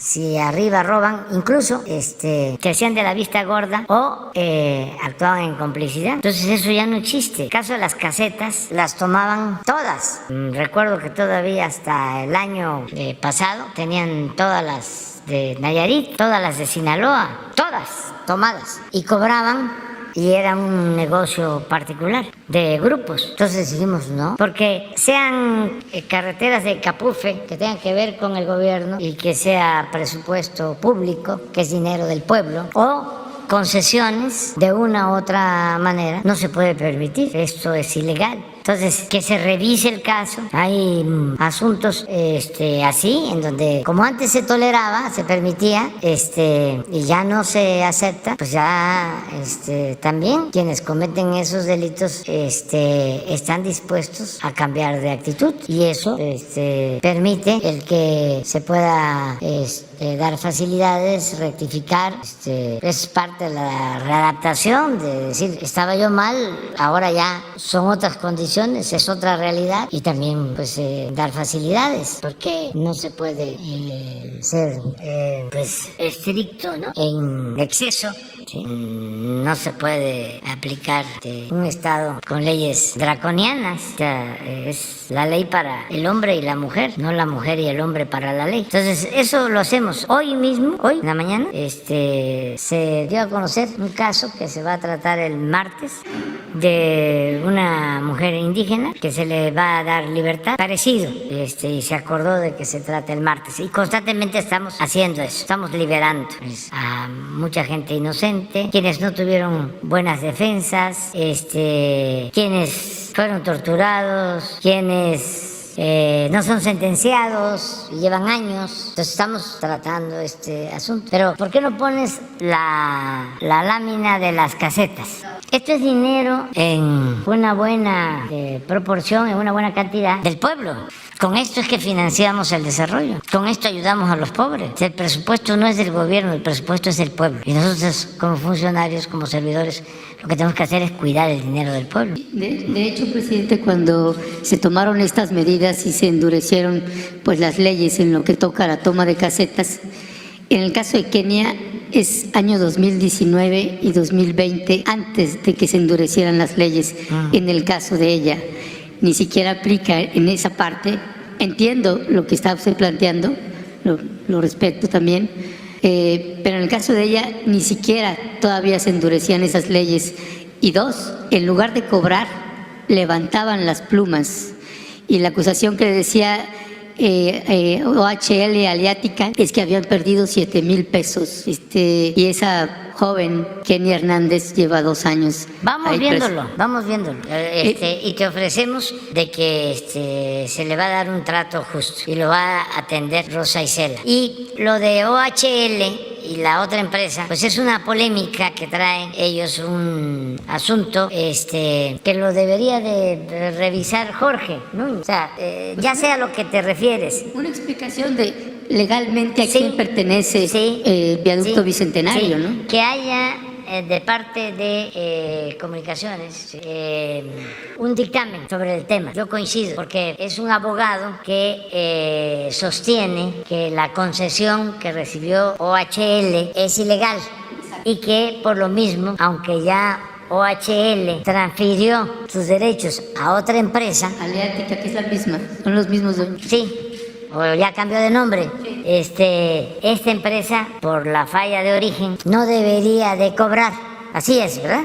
Porque la carretera es pública, o sea, es nacional. Sí, de los mexicanos, pues, que no es una concesión en sí. Entonces, que nos envíenos, dé a conocer, Jorge, si te parece, ¿sí?, una situación de cuál es el punto de vista de la Secretaría de Comunicaciones sobre este caso, ¿te parece? Muchas gracias. Y se da a conocer. Muchas gracias. Sí. El segundo punto, presidente, es sobre el caso de la Agencia de Noticias del Estado Notimex. Pues ya han pasado más de 1000 días de la huelga en la que está y hay una serie de irregularidades que se han presentado ahí. Uno es los ámbitos políticos que suceden ahí, pero otra es los ámbitos legales y jurídicos y otra en materia de injusticias. Yo tengo algunos comentarios y preguntas para usted en ese sentido y para la directora San Juana Martínez, que nunca aceptó una solicitud de entrevista aún con las preguntas presentadas por adelantado.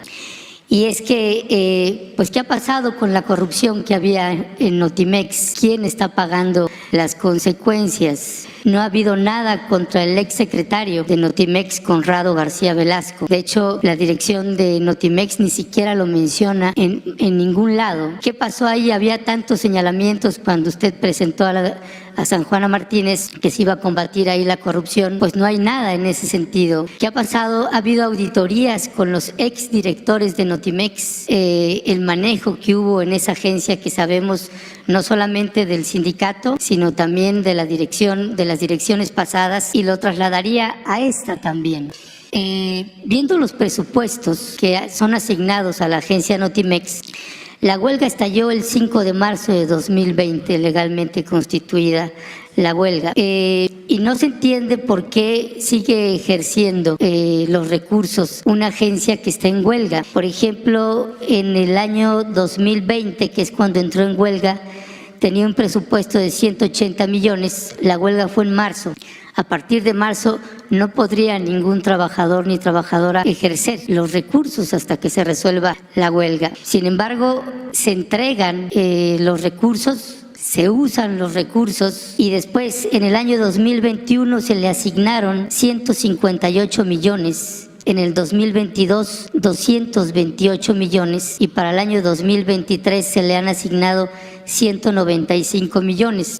Son recursos que Notimex ha presentado y que ha usado, que ha hecho uso de ellos. ¿Cómo es posible eso si está en huelga? El otro punto es que durante la administración de San Juana Martínez han pasado 3 directores de la dirección jurídica, 3 directores de la sección de noticias internacionales, 2 directores de producción audiovisual, 2 directores de dirección editorial, 2 directores de dirección de comercialización, 2 directores de dirección administrativa. Todos salen con problemas con la dirección actual, todos y todas. Estoy hablando de los no sindicalizados, de los que entraron con la actual dirección. En el caso de todas las personas que salieron cuando se dio el conflicto en un inicio, no solamente todos salieron los que habían entrado con San Juana y que dejaron sus trabajos anteriores en una apuesta también por su gobierno, porque es gente que sigue simpatizando con su gobierno. Y en el caso de, por ejemplo, Manuel Ortiz, que era director de Noticias Internacionales, el acoso llegó a tal extremo por parte de la dirección de Notimex que él y su familia tuvieron que irse a vivir a otro país. Él y otros ex trabajadores y ex trabajadoras, a todas las empresas en donde intentan trabajar, les llegan cartas con las acusaciones que hacía la actual dirección de Notimex. No importa si es en Estados Unidos, si es en España, es un acoso tremendo a ex trabajadoras y ex trabajadores de Notimex. No pueden entrar, por ejemplo, a ninguna dependencia de gobierno porque reciben el acoso y cartas y señalamientos hacia sus personas, levantándoles infundios, delitos, etcétera, etcétera, en estas cartas. Lo que se complica que puedan trabajar en otros lugares. Es gente, de verdad, presidente, en una condición de vulnerabilidad y de miedo. Hay mucho miedo a la directora San Juana Martínez porque ya se ha considerado como una de las funcionarias intocables en su administración. Es una funcionaria que lo mismo ha atacado a la jefa de gobierno Claudia Sheinbaum, a la secretaria del Trabajo Luisa María Alcalde, a la ex secretaria de Gobernación Olga Sánchez Cordero, a la Junta Federal de Conciliación y Arbitraje, y aquí hablo ahora de las trabajadoras sindicalizadas que están en la calle desde hace 1000 días. Ellas sí no están cobrando lo que cobran quienes están actualmente operando Notimex. Llevan 1043 días en huelga en la calle y no se entiende esa parte, presidente, por qué no se ha resuelto. Pensamos que usted tiene mucha poder de decisión en lo que se puede hacer ahí. Si la idea era cerrar la agencia, pues entonces explicarlo y cerrarla, pero no se entiende por qué se tiene a trabajadoras en la calle, en una huelga que no sabemos en qué va a terminar. Y me gustaría saber su posicionamiento sobre Pues siempre he planteado que debe de buscarse una conciliación y un diálogo con compromiso, pero no ha sido fácil y no es una parte, son las dos partes, porque no se trata de maniqueísmo, de buenos y malos. Es que son muy perseverantes, o sea, en sus planteamientos. Nadie quiere ceder. Se han hecho propuestas de conciliación y no se avanza. Aquí está Jesús, que tú deberías explicarlo. Ven. ¿por qué? ¿De los atacados? Es que hemos buscado la forma y no queremos actuar afectando pues a nadie. Esto, por ejemplo, que me dices de que tuvo que salirse del país un periodista, es la primera vez que lo escucho.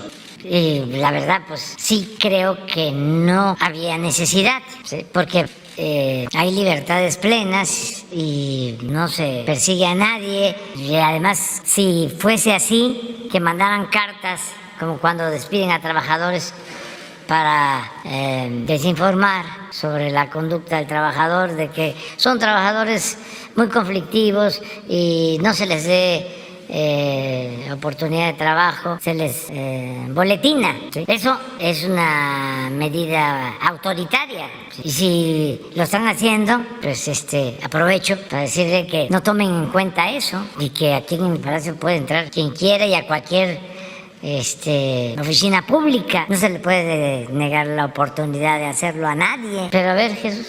Bueno, como es del dominio público el conflicto en la agencia Notimex, la agencia del Estado Mexicano de Información, pues ya se ha prolongado más de 1000 días. Y bueno, pues ha habido desde el principio, en un inicio se hicieron las denuncias conducentes por manejos irregulares, por la forma en cómo el sindicato se movía, que controlaba la propia agencia, pero todas esas investigaciones y denuncias están en la Secretaría de la Función Pública. Por lo tanto, ahí tendrían que dar respuesta a las consecuencias legales o económicas que haya lugar a los exdirigentes del sindicato de Notimex. En el caso de la huelga, que por despidos o por aparentes despidos injustificados y por una cambios al contrato colectivo y demandas de los trabajadores inició, pues han llevado a cabo varias audiencias, bueno, muchas audiencias, tanto en la Secretaría de Gobernación como en la Secretaría del Trabajo e incluso en la Junta de Conciliación. De tal forma que pues ha habido diálogo, se han escuchado las demandas del sindicato, se han atendido también las cuestiones que he planteado tanto la directora como el propio jurídico de la agencia, y bueno, pues se han hecho propuestas en cuanto a los despidos, a la reinstalación, al acercamiento a las partes, y bueno, pues ha habido, digamos, un punto de no encuentro, de no solución, porque se volvió reconciliable un par de demandas que se hicieron por ambas partes, ¿no? Entonces, esto ha llevado a que las autoridades laborales, en particular la Junta de Conciliación, pues tenga que determinar pues cuál es la salida del conflicto, y estamos en eso. Incluso había un litigio sobre la legalidad o no de la huelga. Todo eso está en manos de la Junta de Conciliación. En ese proceso estamos, en un impasse, esperando la resolución de las autoridades laborales, y pues también pues hacemos un llamado a que pues las partes puedan acercar, digamos, y flexibilizar sus posturas de tal manera que se pueda llegar a una solución en el caso de la agencia Notimex. Lo del presupuesto. Es que, dice, las partes no se ponen de acuerdo. ¿En qué? ¿Qué parte se está pidiendo en la dirección de Notimex, que no se ponen de acuerdo, porque la Junta Federal de Conciliación y Arbitraje, los 42 juicios laborales ya falló a favor de las trabajadoras. Todo, y la Junta Federal de Conciliación y Arbitraje ha fallado prácticamente en todo a favor de los trabajadores y trabajadoras. No se entiende por qué no hay una transparencia en ese proceso. No, bueno, sí hay transparencia y son más juicios, son más de 80 juicios laborales por despido. Entonces, sí, efectivamente ha habido, la Junta ha fallado a favor de estos 42 trabajadores. Aún están pendientes otros fallos respecto a los despidos. Y justo precisamente en términos del número de despedidos y su liquidación o su reincorporación era el tema de, digamos, de tensión o de conflicto y de no conciliación. Se hizo una lista donde se intentó hacer un acercamiento, porque bueno, hay juicios que tienen que ver no solo con lo laboral, sino también con el desempeño, y ha habido denuncias, ¿no? Entonces, lo que se buscó era una solución negociada y se llegó a un punto de no retorno en la medida en que ninguna de las dos partes aceptó la propuesta que se hizo desde la vocería y desde la Secretaría de Gobernación, cuando ya nos habíamos acercado bastante, ¿no? En términos del presupuesto, lo que se señala, pues Notimex ha recibido su presupuesto, no está ejerciendo funciones como agencia informativa, no está al aire, no está emitiendo ni notas informativas, ni de tal manera que lo que sí hay es que aun cuando, digamos, tienen derechos los trabajadores de la agencia a recibir aunque no estén trabajando, pues a recibir su salario. Eso es parte del derecho de los trabajadores, y también de los trabajadores que están en huelga, pues aunque no lo reciban en este momento, una vez terminado el conflicto tienen que resolverse sus derechos laborales y sus ingresos no devengados. Si yo de tiempo nada más pido mi respeto. Y nosotros estamos abiertos y promoviendo la conciliación, entendiendo las razones del Notimex. Tiene razones, y también tiene sus razones la directora San Juana Martínez y la actual dirección de Notimex. Entonces, estamos buscando la conciliación para que pueda volver a funcionar la agencia del Estado mexicano, el Notimex, y no se ha buscado el cierre de Notimex. Ya se hubiera hecho algo al respecto. No estamos, el gobierno mexicano no está pensando en el cierre de Notimex, sino de resolver de manera dialogada y conciliada este conflicto laboral. Vamos con la compañera que... Gracias, señor presidente. Buenos días, gobernador y secretario. Mi nombre es María Luisa Estrada, soy del estado de Jalisco, del medio de comunicación La Grillotina Política. Traigo varios planteamientos, pero me voy a ir rapidísimo. Antes que nada, yo quiero que quede claro que aquí no es protagonismo, ni mucho menos, pero como dirían por ahí, pues es que yo traigo otra información muy diferente a la que casualmente se está planteando el día de hoy. En referente al tema de la dirigente pues de Sur Notimex, Adriana de la Urrea, hay situaciones y muchas irregularidades dentro de ese planteamiento. ¿Por qué? Porque yo lo viví de cerca y resulta que, pues por ejemplo, también hay varios cuestionamientos que se los he hecho en su momento a la que está dirigiendo la huelga, de dónde está sacando recursos para mantener a los trabajadores que sí realmente están en una huelga, y ella pues tiene de dónde sacar para estar viajando en repetidas ocasiones.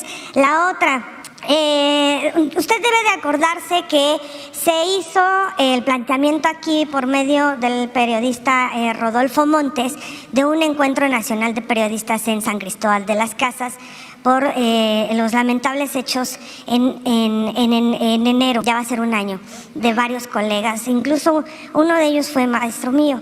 Pero bueno, el punto es que muchos compañeros periodistas de provincia fuimos porque la convocatoria era de que nos iban a dar voz, porque íbamos a ser escuchados. Y los periodistas de provincia fuimos los que dimos la difusión, porque nadie de los medios quiso, importantes, tengo que plantearlo así tal cual. y muchos compañeros están desplazados, refugiados, fuera del extranjero, y nosotros creímos en esa convocatoria y fuimos. Y resulta que nos llegamos a encontrar en una situación en la que fuimos utilizados y engañados. ¿Por qué? Pues porque esa convención era para empezar a posicionar tanto a Rodolfo Montes como a Adriana de la Urrea para manejar una hegemonía fáctica sobre el periodismo. Estoy siendo muy consciente y hasta ahorita me ha costado mucho trabajo ganarme el respeto. Una de las cosas que me enseñó mi padre, que en paz descanse, y que él falleció hasta el último día de su vida sirviéndole a la patria, fue: jamás mientas, porque quien miente no es muy difícil volver a levantarse. Entonces, de lo que sale de mi boca lo sostengo con los hechos y lo sostengo con pruebas. Fuimos engañados, fuimos utilizados, y resulta que muchos compañeros se les prometió que en San Cristóbal de las Casas había un recinto en donde se les iba a dar refugio y en donde había personas refugiadas y iban a estar tranquilos y en paz. Muchos creyeron en eso. Hubo compañeros que vinieron de Panamá, de El Salvador, de Guatemala a exponerse. Compañeros que en su momento fueron entregados por sus escoltas al crimen organizado y sobrevivieron. Esos compañeros que muchos los han linchado en redes sociales, pero no entienden que es natural su resentimiento contra el sistema, porque el sistema en años anteriores les falló. Hoy es otra situación y lo puedo sostener. Yo fui la persona que hizo la investigación del mecanismo de protección a periodistas, activistas y defensores de derechos humanos, y he visto los resultados después de que yo le entregué a usted las pruebas íntegras. Bueno, posteriormente se vino un segundo encuentro. ¿Qué hicimos con los compañeros después de ese encuentro que se dio en San Cristóbal de las Casas?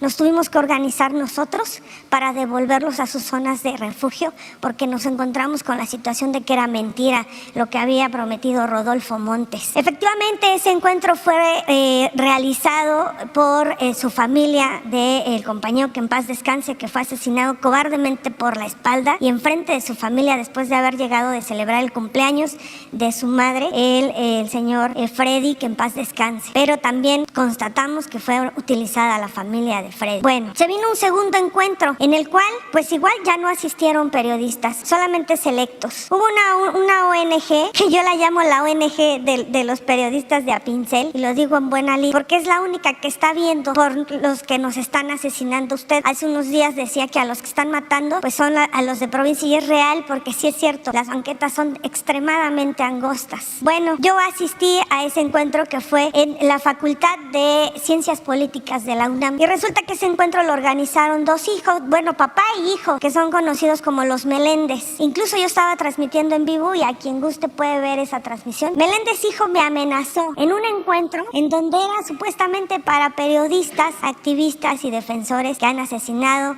que están desplazados, que hemos sido víctimas de atentados, y me amenazó abiertamente arriba del podio por la exposición que yo hice. ¿Cuál fue mi exposición? La que he mantenido hasta el día de hoy, que las ONGs como Artículo 19, Periodistas Desplazados, Reporteros Sin Fronteras y la Unión Europea, mientras más sangre derramada exista de nosotros es mejor para ellos, porque para ellos somos cifras, y mientras más periodistas asesinados existan, más recursos van a recibir. Eso fue lo que yo fui a exponer, tanto en San Cristóbal de las Casas como en la UNAM, y por mi exposición fui amenazada por los Meléndez, tanto como el padre lo hizo abiertamente, se levantó y se me fue con todo, en un encuentro nacional que es supuestamente para defender a periodistas. Bueno, posteriormente nos venimos a dar cuenta que después del día que vino aquí Rodolfo Montes a gritar desesperado que el cártel Generación Nuevo Jalisco lo había amenazado, y que le pedía encarecidamente que por favor el señor Nemesio Oseguera se lo aclarara, pues a la semana aproximadamente el cártel Generación le contestó en un video, aparentemente. Ahí están las pruebas, ahí está todo confirmado. Bueno, pues resulta que de ahí, junto con los Meléndez, Rodolfo Montes, Adriana de la Urrea, resulta que están haciendo un documental con Netflix, en donde van a vender la idea, pero para empezar ese documental lo van a reventar en el 2024, justo cuando se viene la fecha de la carrera presidencial de este país. Van a reventar ese documental con la idea de que ejercer el periodismo en este país es peor que irse a una guerra, o peor que ser corresponsal de guerra, en donde se está vendiendo la idea que Rodolfo Montes y Adriana de la Urrea pues son los que están iniciando una lucha por el bien de nosotros, los periodistas, a los que nos mintieron y nos traicionaron. ¿Por qué? Porque resulta que 2 días antes de que reubicaran a Rodolfo Montes, porque se le dio el mecanismo, después de que vino aquí a exponer su situación, se reunió en la Cámara de Senadores con Ricardo Monreal, su operador político, y Dante Delgado en privado. Al día siguiente volvió a ir y se reunió con Ricardo Monreal en la Cámara de Senadores. Y posteriormente se vinieron protestas en el Ángel de la Independencia y afuera de la Fiscalía General de la República, en donde incluso pues le pedían a varios compañeros que se tiraran al piso para hacer figuras simulando a periodistas asesinados. Nos vamos enterando del documental porque resulta que cuando llegábamos a las convenciones o supuestas convenciones nos daban como una tipo de bitácora para firmar. Resulta, y esto también que le quede claro a Netflix, nosotros no estamos dando, y digo nosotros porque tengo el consentimiento y el respaldo de los más de 200 periodistas que asistieron al primer encuentro. De este último ya no fueron más, ¿no? Pero nosotros no sabíamos que al estar firmando supuestamente una hoja de registro, estábamos cediendo nuestros derechos y nuestras imágenes. No estábamos enterados de eso, y eso que le quede muy, muy claro a Netflix. Y el productor que está haciendo este documental, porque incluso el compañero Rodolfo Montes se va, pues ya la semana que entra, a España, casualmente la misma beca que consiguió la compañera Reina Aide. Se va el 31, me parece que de enero, si no estoy mal, y se va con la versión de que pues por iniciar una lucha a favor de nosotros los periodistas desamparados de provincia, pues el actual gobierno se le fue encima. Estamos nosotros todavía investigando la situación.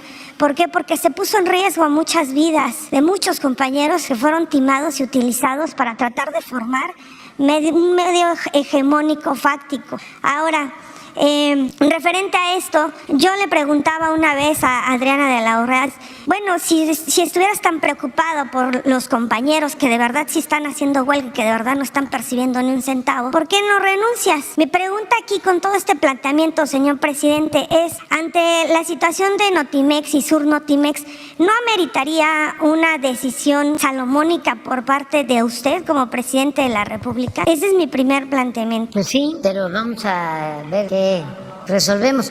Lo vamos a atender. Y año nuevo, vida nueva. A lo mejor entrando el año podemos resolverlo. Sí hay voluntad de hacerlo, pero queremos que sea mediante el diálogo y un acuerdo. Y eso es lo que vamos a procurar. Le voy a pedir a Jesús para que se retome el asunto, ¿no? Es importante que se conozca, que se sepa, que se escuche bien y que se oiga lejos, de que nosotros siempre vamos a respetar la libertad de expresión, la libertad de manifestación de ideas, la libertad de prensa. Siempre. No hemos censurado a nadie, pero no ahora. Desde que estamos luchando, fui jefe de gobierno, no perseguimos a nadie, no censuramos a nadie, no mandamos a atacar a nadie, no tenemos periodistas alquilados, comprados, y por eso no pasa nada. Tenemos diferencias porque el periodismo, con honrosas excepciones, estaba por entero entregado a la mafia del poder en México, del poder económico y del poder político. Pues no hace falta ir muy lejos, porque hay un grupo de periodistas tan ricos en el país. ¿De dónde? Ahora sí que, como diría mi paisano Chicoche, ¿quién pompó? Inmensamente ricos, porque forman parte del bloque conservador corrupto que se dedicó a saquear a México. Y esos son los que tenemos ahora en contra, encima. Que por cierto, aquí está la jefa de gobierno y de manera respetuosa le pido que no se deje la investigación sobre lo sucedido con Ciro Gómez Leiva, porque yo quiero estar informando aquí. Es un asunto muy importante. Eso en su momento se informa, pero no lo podemos dejar porque ninguna sospecha. Nosotros no reprimimos a nadie y queremos saber qué sucedió. Y ya hemos dicho de que como son otros tiempos, la gente nos ayuda y nos informa. Y la verdad siempre termina abriéndose paso cuando se actúa de buena fe. Entonces queremos saber qué qué realmente sucedió, cómo van las investigaciones. No lo vamos a dejar sin atención. Y no solo por tratarse de este asunto de un periodista famoso que atentaron contra él. Lo hacemos en todos los casos. Tenemos una política de cero impunidad. Y en el caso de los lamentables asesinatos a periodistas, en casi todos hay responsables que están en la cárcel o que están fugados.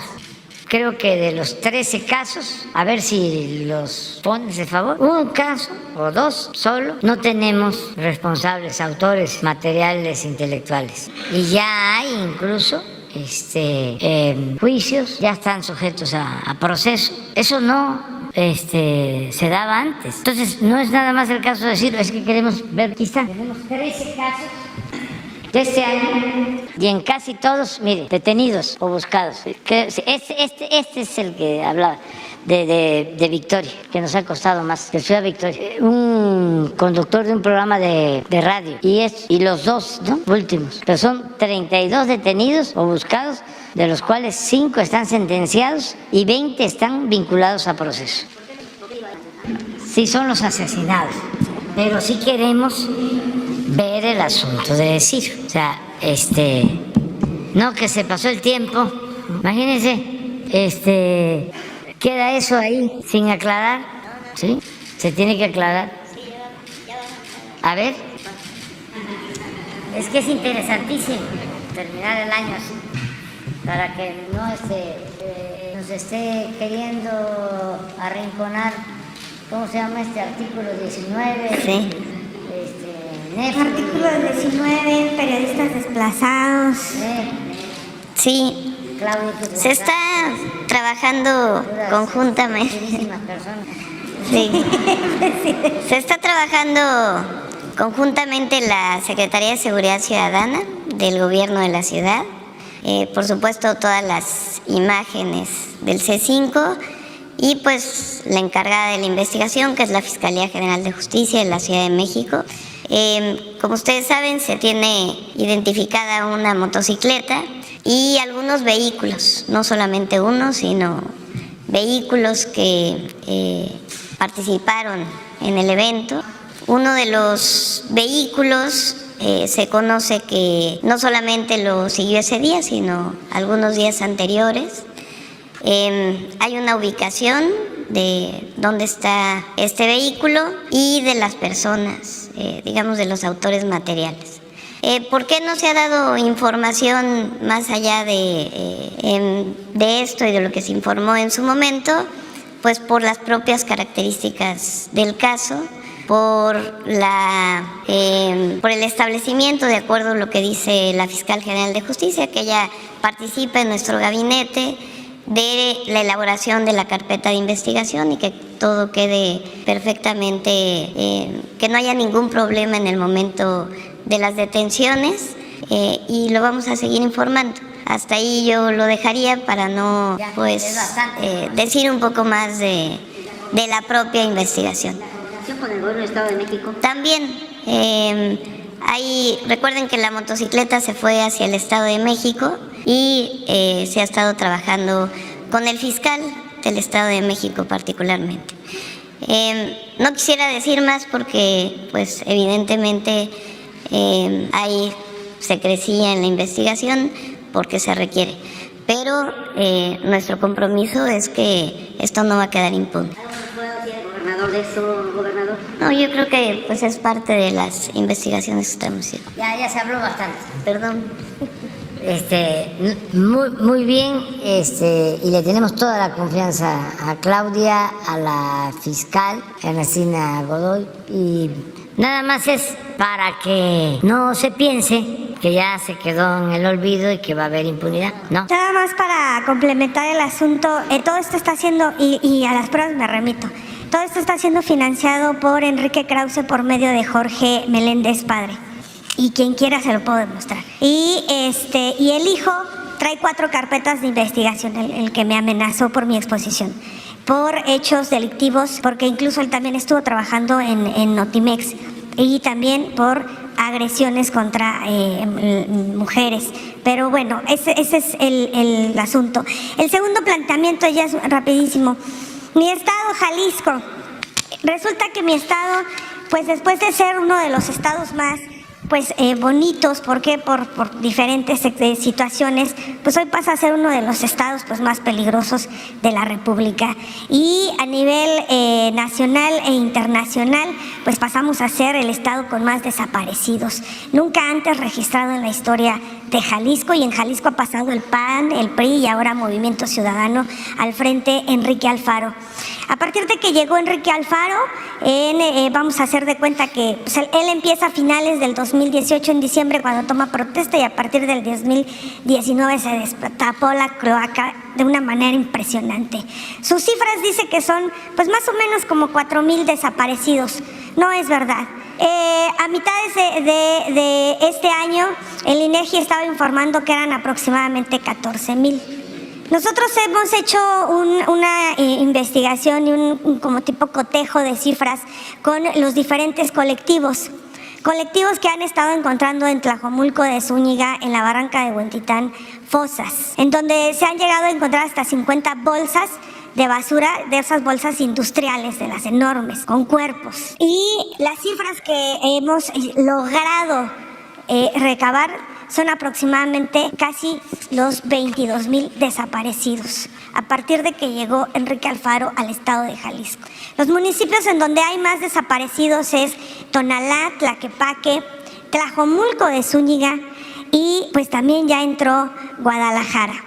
Hay un caso que usted lo conoce muy bien, señor presidente, que es el caso de José Octavio Avilés Sauceda, de 24 años de edad, él sinaloense, ingeniero industrial, recién ingresado por una beca. ¿Por qué? Porque también pues era es un estudiante brillante por el TEC de Monterrey. Él llega al estado de Jalisco por una empresa donde hizo sus prácticas, y de hecho a una semana de entrar a trabajar, José Octavio Avilés Sauceda, pues él practicaba mucho deporte y sale a la barranca de Huentitán a caminar.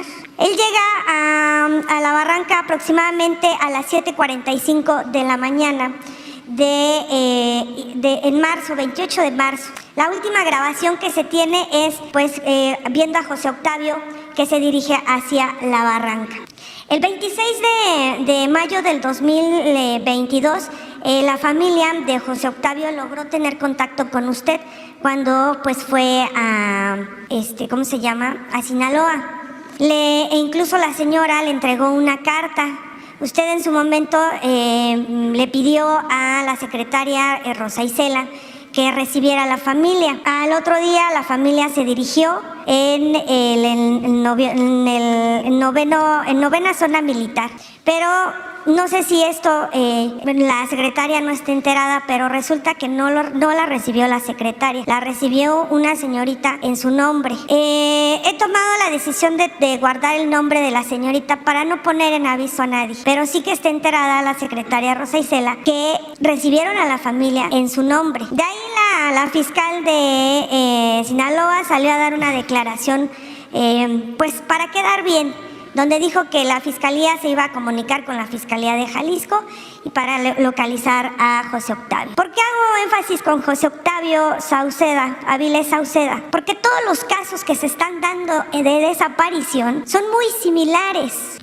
El gobernador Enrique Alfaro salió a anunciar un sistema de seguridad de cámaras que les dice el escudo de Jalisco, y lo presume y lo jacta muy fuertemente. Pero resulta que nunca funcionan las cámaras, y en el tema de desaparecidos nunca se entregan las grabaciones, y cuando se van a entregar dicen ya no están, ya se borraron, porque cada 6 meses se borra o cada mes.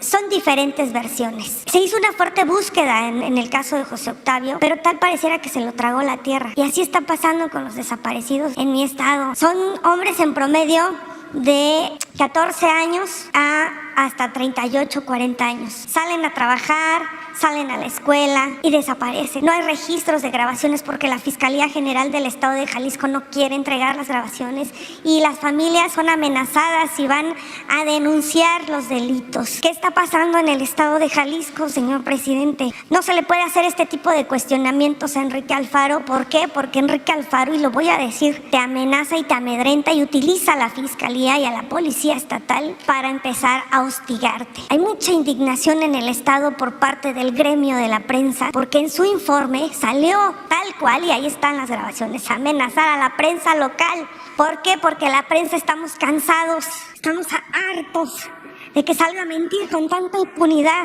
de que no podamos ejercer el periodismo. Y aquí, el día que salió a amenazar a la prensa local de Jalisco, ni Artículo 19, ni periodistas desplazados, ni Reporteros Sin Fronteras, ni ninguna ONG salió a pronunciarse al respecto. No es la primera vez que Enrique Alfaro amenaza a la prensa.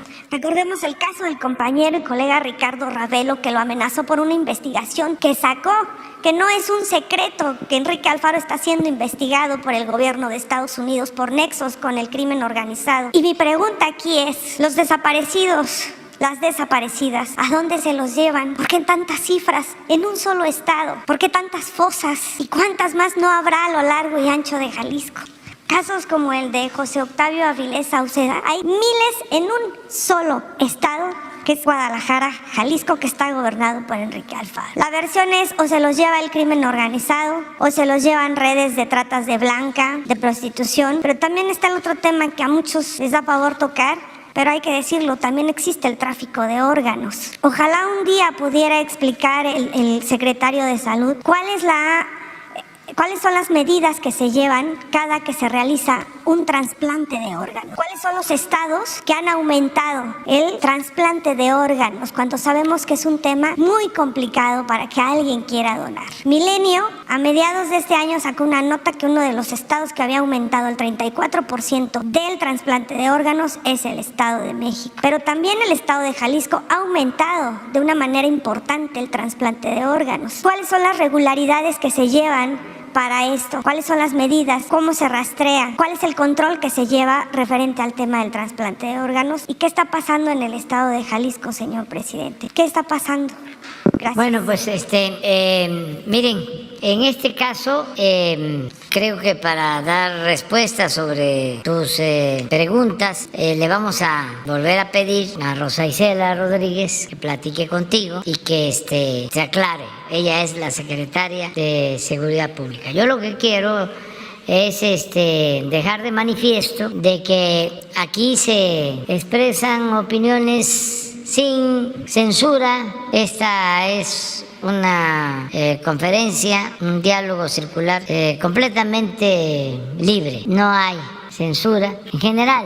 Pero eso no significa que lo que aquí se dice es la verdad absoluta y que no queremos convertir estas mañaneras en un tribunal ni de juicios sumarios, ni mucho menos de linchamientos políticos. Que todos tenemos derecho a hablar, pero que no tenemos la última palabra, no somos absolutos, no pontificamos para que si se menciona a alguien no quiere decir que ya es culpable, ¿no? Tenemos el derecho de manifestarnos y de señalar y presentar pruebas aquí y en los ministerios públicos, ¿no? También para que terminemos el año con esa convicción, ¿no? De que se pueden mencionar muchos nombres, pero eso no significa de que ya son culpables, ¿no? Y además todo el mundo tiene derecho a la defensa y a la réplica. Y yo les deseo a ustedes lo mejor. La verdad, sí quiero que le pasen muy bien este fin de año y deseo que a todas, a todos nos vaya bien.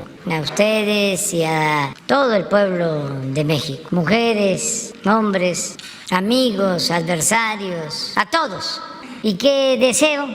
Pues dos cosas: que tengamos salud y felicidad. Hay muchas otras cosas, ¿no? Pero con la salud, con eso tenemos. Y la felicidad, que seamos muy felices y muy buen año. Y nos vemos porque yo tengo que irme.